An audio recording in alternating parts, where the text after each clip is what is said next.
Hey guys, and welcome to our very first podcast. I'm here with Charlie. He's my friend. We've known each other for a really long time. We met through RuneScape, and today we're going to be going over the dev blog on poll number 38, which includes Zaya, Jad2, and Deadman mode. My name is Rocktail on Reddit and Krausian Game. I have 2070 total level. I'm not going for max, but I enjoy woodcutting in my free time. Charlie, do you want to introduce yourself? Sure. My name's Charlie. I'm your girlfriend's fave on Reddit and V West on RuneScape. I have 1858 total on my Zerker account, which is my main account. I was almost maxed pre EOC, so I know quite a lot about the game. And yeah, I'm an herblore enthusiast. Alrighty, so let's get straight into it. To begin with, the necromancy teleports are going to be pulled. I am glad that they're going to pull all of them separately because I feel like there's too many um, to pull at once. So I hope not every single one passes. A lot of them seem extremely useless, except for the Barrow's teleport. That's pretty much my thoughts on the necromancy teleportation spells. Um, yeah, I think they're pretty good. There's no really overpowered ones except for the Barrows one, I guess, which kind of devalues the Berg Tarot teleport that you gain through some random quest. It's kind of aids to do, I guess. I can't do it because it gives defense XP. Um, Otherwise, I guess you can farm on it. Like most of the teleports get you kind of close to a farming patch, so I guess it has that going for it. And you can also cure the crops that passes, so it could be a viable farming and slaying spellbook. But yeah, like all the teleports are good. I definitely think they could work on them, but they're not horrible, I guess.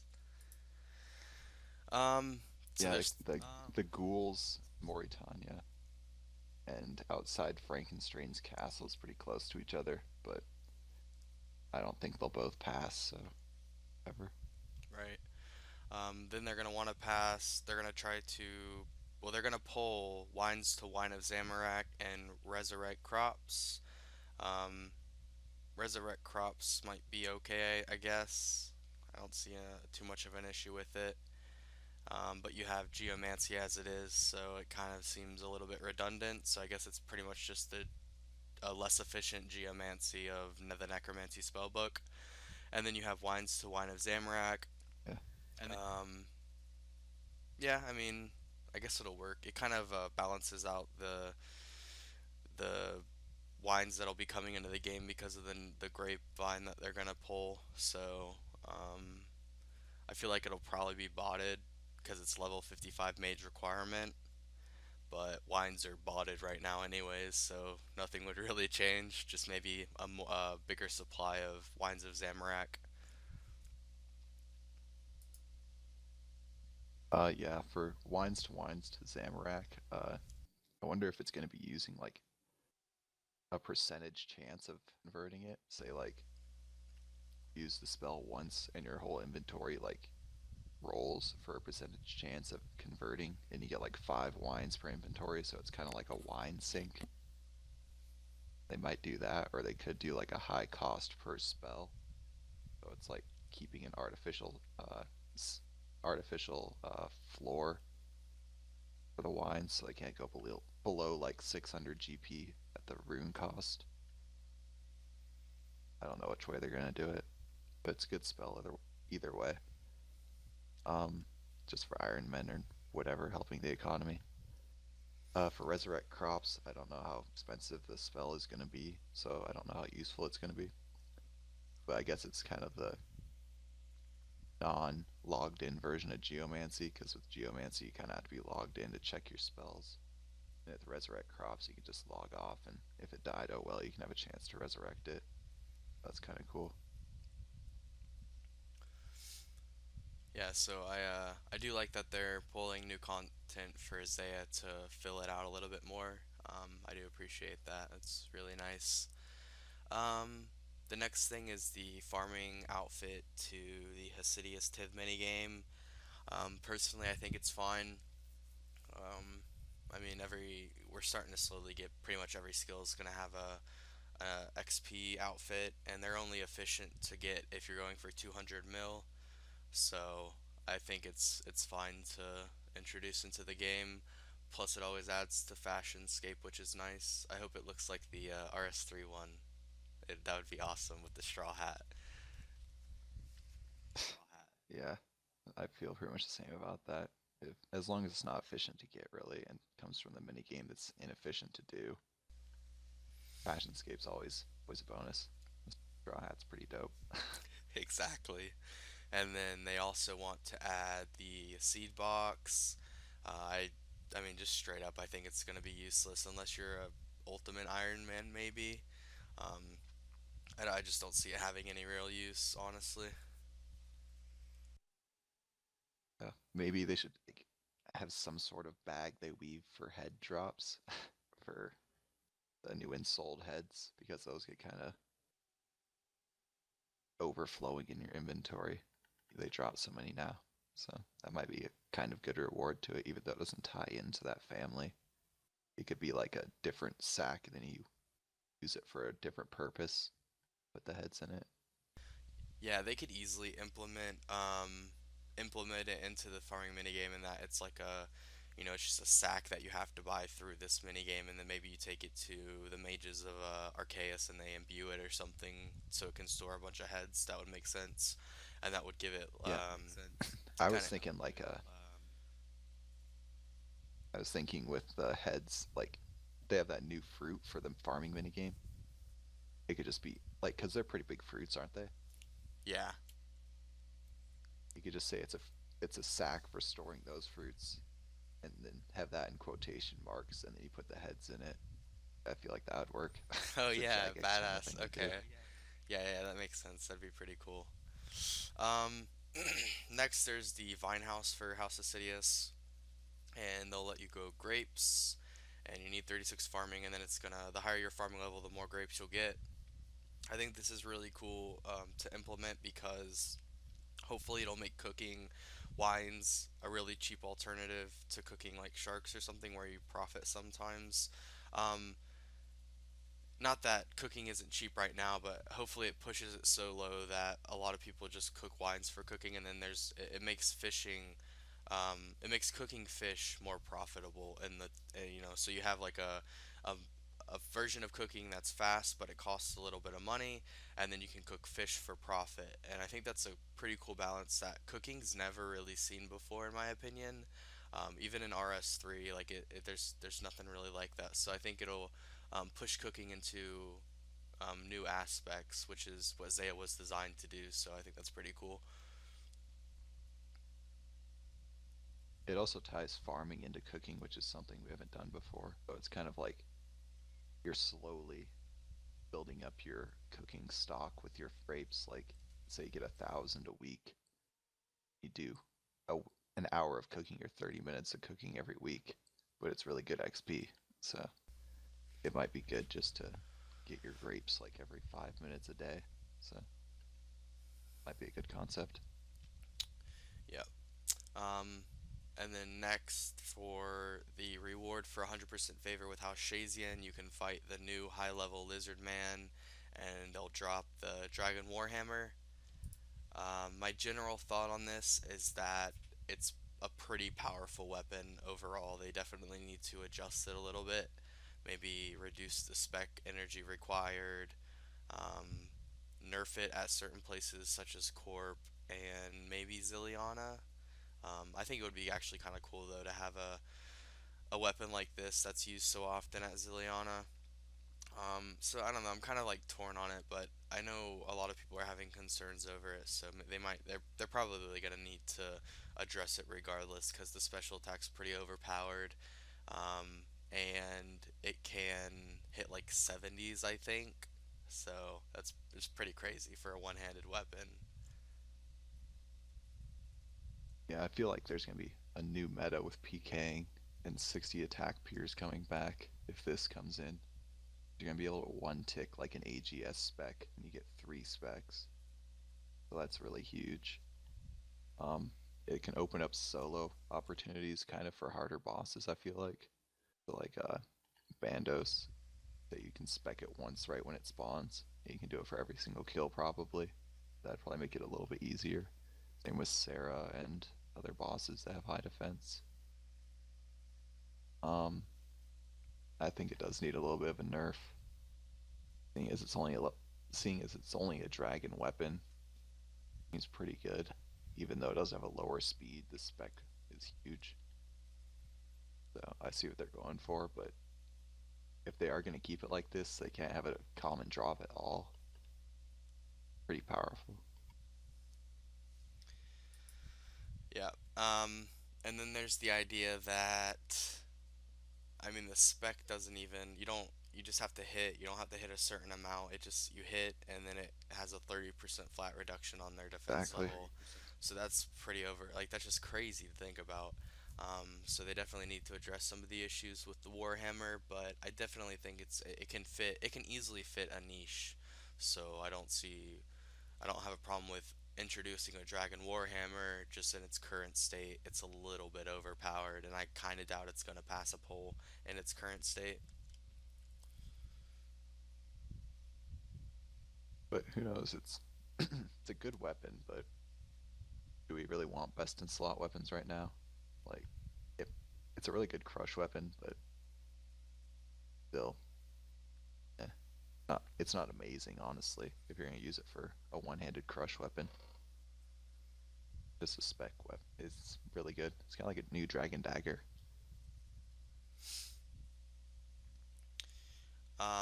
The next thing is that the high level lizard man is going to have his acid attack, which can be negated by Shazian armor. Firstly, that seems redundant, and it just limits the difficulty of this high level lizard man. So unless it's a situation like the dwarfs from RS3 that dropped the dragon pickaxes, I feel like it's not going to necessarily be a boss, just a monster that you camp for a god awful like amount of hours before you actually get a drop with like a, a 1 in 15k drop rate or something, which I don't even know how I feel about that. I think a boss would be a lot cooler than just camping a mob, basically.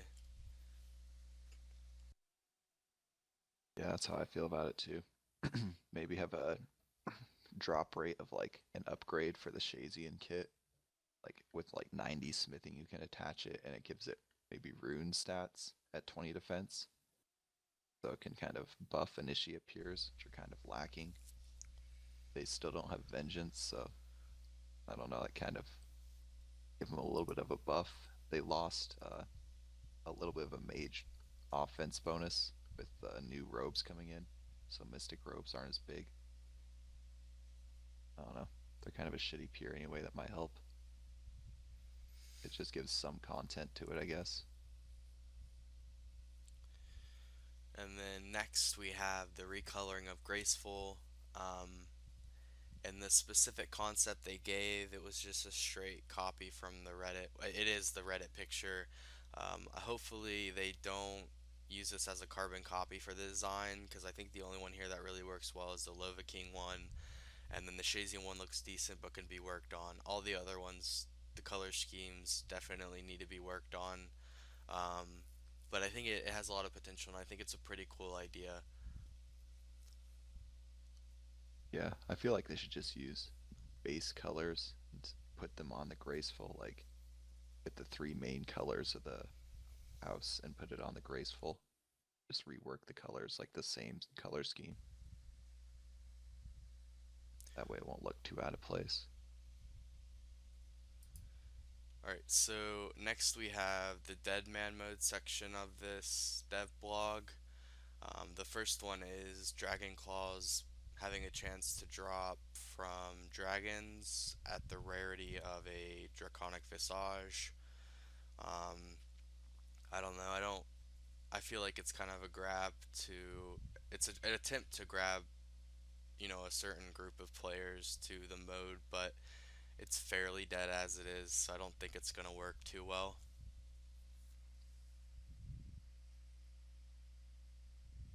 Yeah, it gives them some variety, I guess, but not really that game changing. If a huge clan's after you with the god swords or claws, they're gonna kill you either way. And having claws isn't gonna help you fighting back. Like, might kill one person, you're probably gonna die anyway. And then they also want to pull PvP armors from wilderness bosses, not the weapons, just the armor. And the stats are going to be the same as they were in 2008. Um, Again, I feel like it's just an attempt to create a PvP based server that Jagex runs, but because of the time it takes to build up an account and the the amount of stuff that you lose, it's just I don't see it working. I think it's a justified attempt, but I just don't think it's gonna work too well.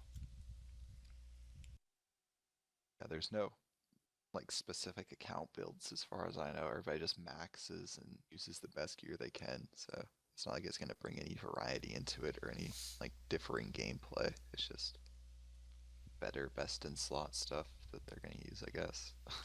Yeah, it's I don't know, it's Deadman not as game mode. changing as it would be if it is in real game. Yeah, Deadman mode right now is like Clan Man mode, as everyone says, and then like hybrid or tribrid man mode, basically. So there's no best, as you said, there's no like best builds for it or anything. So I don't know. I don't see it working out. Like it'll be cool, but It it's doesn't not add gonna. much really. Yeah, It's like exactly. eh. Yeah.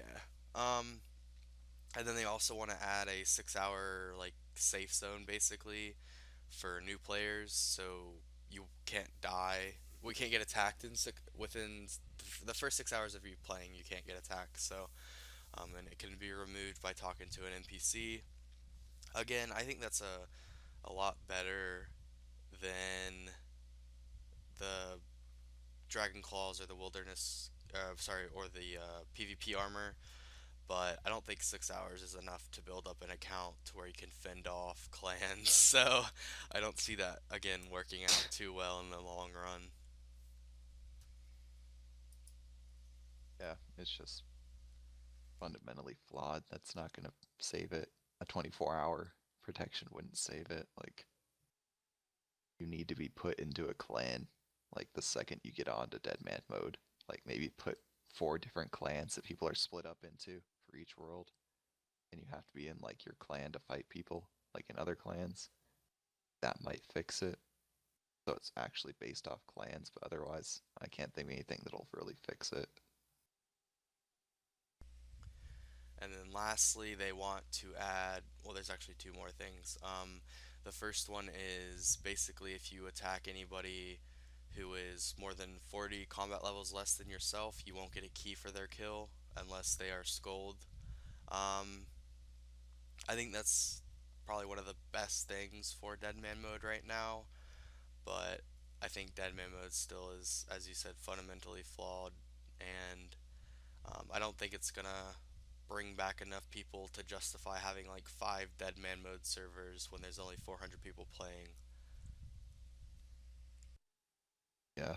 And why are you gonna punish people getting skulls? Like it's a PvP server, and if a level 80's PKing, like trying to kill other level 80's or other random skillers, trying to get his stats and stuff, and trying to PK, you just get smacked by almost maxed mains and lose everything.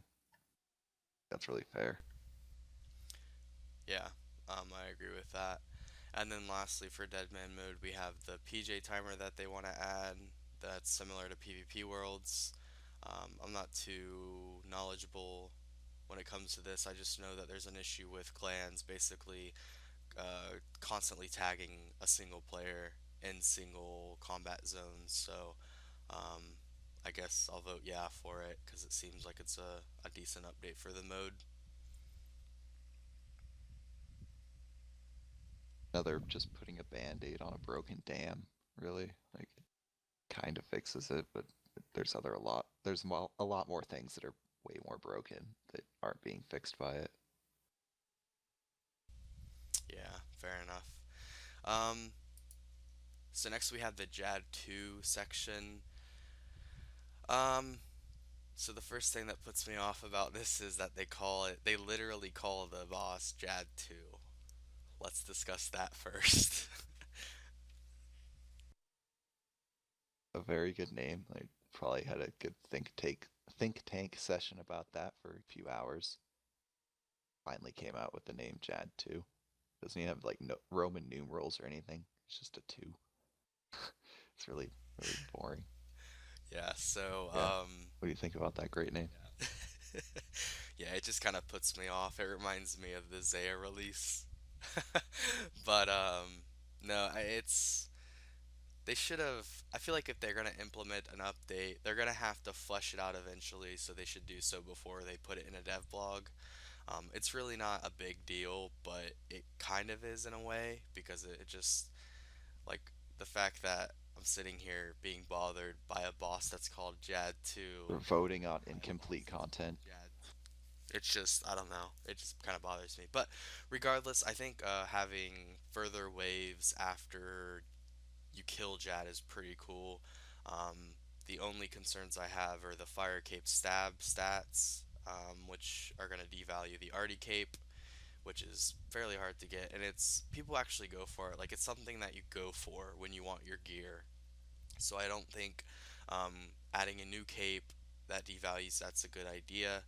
And then you also have the Ava's Accumulator, which for PVM I think it's perfectly fine. I think it's really cool. It has defense bonuses, which is pretty much unseen as far as I'm aware.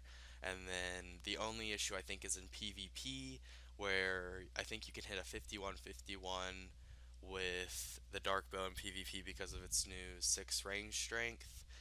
I don't PvP, so I don't have an issue with it, but I know other people are going to. So, yeah, and I think the mage cape is completely awesome. I really do. I love it. I love mage gear that is actually useful. Yeah, I feel the same about the melee cape and the mage cape and the range cape. I feel like the range strength is good. Cool to have range strength on a cape, and I don't want the dark bow spec to be the only thing holding that back. So they should probably find a workaround for that. Um, it might be really overpowered if they do keep that for like Zerker accounts or not Zerkers, Oiter accounts at mid levels with 99 range. Like I feel like they can kind of destroy everybody even more than they already are with that cape, but they might not even be able to get it as far as we know. So, and the 99 range cape has defenses, so a little bit better defenses than that, and has the range bonus.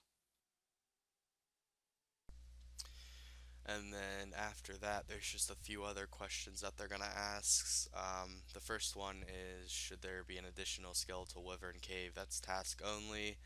I'll vote yes for this if they clarify whether it's a Neve's Cave or not. If it is a Neve's Cave, I'm gonna vote no, because I'm just tired of Neve's Cave in general. So, but I think it's a fine update. I know a lot of people are having issues with it. I never had I've never had a issue with finding a Wyvern world on my task, but then again, I've only done like 2 tasks before, and one of them was before people were camping them heavily. So I will vote yes for it if it's not in Neve's Cave. I think I'm gonna vote no, just strictly on the reason that half of the Wyvern task is finding a world, and that kind of balances out the GP per hour. And having people crash you like really kind of adds to the Slayer experience. And trying to find new worlds is kind of adventuresome and really fits the RuneScape theme. So I'm gonna vote no on that and say you just have to keep trying to find your world. Kidding. Yeah, you should definitely have it. We should definitely have it expanded because it's completely ridiculous of all the people camping it and like air striking wyverns and stealing your kills when you're on task. It's horrible. So yeah, completely yes from me. The next one was, should there be a toggle to filter the boss kill count message from your message box? It's a toggle, so I see it passing. I mean, I'll vote yes. That's pretty much all I have to say for that one. Yes, obviously, unless people get triggered about toggle scape. And then there's also the, should there be a chance of getting a bottle when fishing which contains a clue scroll? I'm going to go ahead and vote no on this one simply because, first off, it's not included in all the skills. And secondly, because I'm going to vote no just in case in the future they address skilling clue scrolls, which was a Reddit idea that was really freaking awesome. I loved it. I loved it. I loved it. And I think it would be really cool to add to skilling, just so you're not constantly resource collecting or gaining XP, so you kind of have something to take you away from that for a little bit. So I'm going to vote no to this because of that reason. Yeah, skilling clue scrolls are great. I wish they would come out, but really wishful thinking on our part. So I might just have to take what we can get and vote yes, just so fishing has a little bit more content. It's not as horrible fishing monks for 300 hours getting 99. And then, should we add a permanent ditch contents button to compost bins? This would allow you to ditch the contents of the bin before it's done composting. Sure. Why not? Let's go ahead and pass it. 99% pass rate. I'm gonna say no on this because if you accidentally put a tomato in there, you should just deal with the failure that you are for another hour, and then get your regular compost out of there and realize that never again you're gonna put a tomato in there. It's really stupid. You really even need this. Oops, you put weeds in there accidentally one time. You're never gonna do it again. You need this button. It's gonna save you an hour.